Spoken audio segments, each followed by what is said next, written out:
For most golfers, the slice is treated as a swing flaw. The data says something more specific.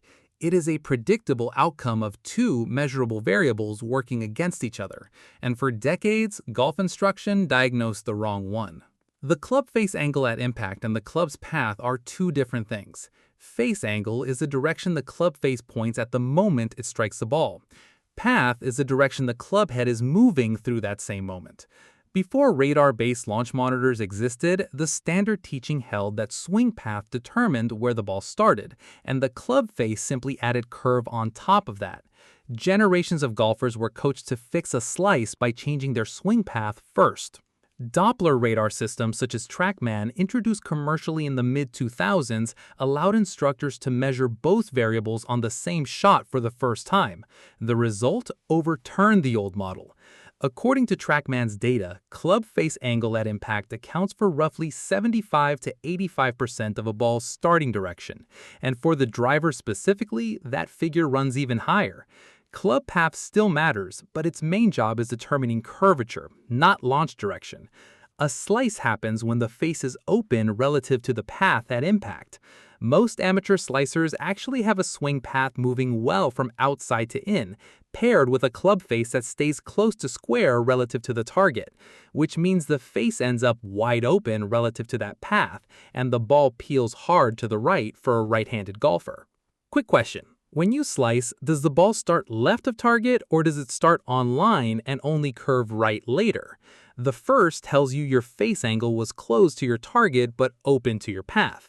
The second tells you your face was square to target but still open relative to your path.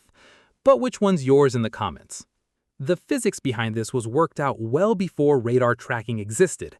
In 1994, physicist Theodore Jorgensen published The Physics of Golf, describing what he called the D-plane, the plane containing the club's path at impact, the direction the club face is pointing, and the ball's initial flight path. The ball's spin axis sits perpendicular to that plane. When the face and path align, the spin axis stays level and the ball flies straight. When the face is open relative to the path, that spin axis tilts, and the amount of tilt is what determines how sharply the ball curves. Jorgensen's max sat in an academic text for a decade before radar tracking gave instructors a practical way to measure it on the range.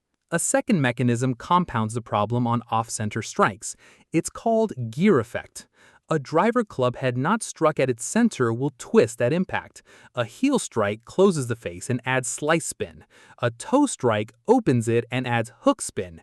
And depending on where the ball contacts the face, that twisting can add or subtract close to 1,000 additional revolutions per minute of side spin. Manufacturers have targeted this directly, increasing a driver's moment of inertia, essentially its resistance to twisting, reduces how much a mishit gets punished, and heel-weighted, draw-biased driver designs are built specifically to help a slicing player's club face close faster through impact. Curious whether your own driver is working against you or for you on a mishit? We're breaking down equipment fixes for specific miss patterns in upcoming videos. Subscribe so you don't miss those. Underneath both of these lies a biomechanical cause. Golf's kinetic chain research, going back to work by biomechanics including Sasho McKenzie, describes an efficient downswing as a sequence.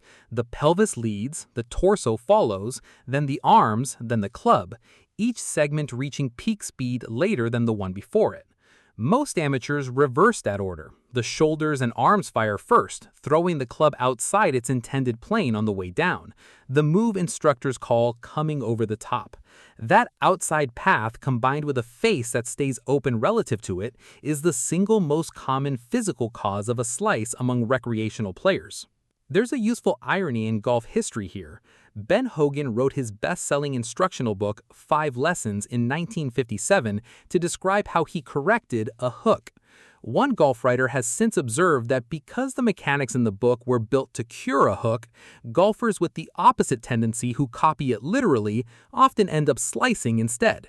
And the underlying mechanism that produces a destructive slice is not fundamentally different from the shot elite players use on purpose.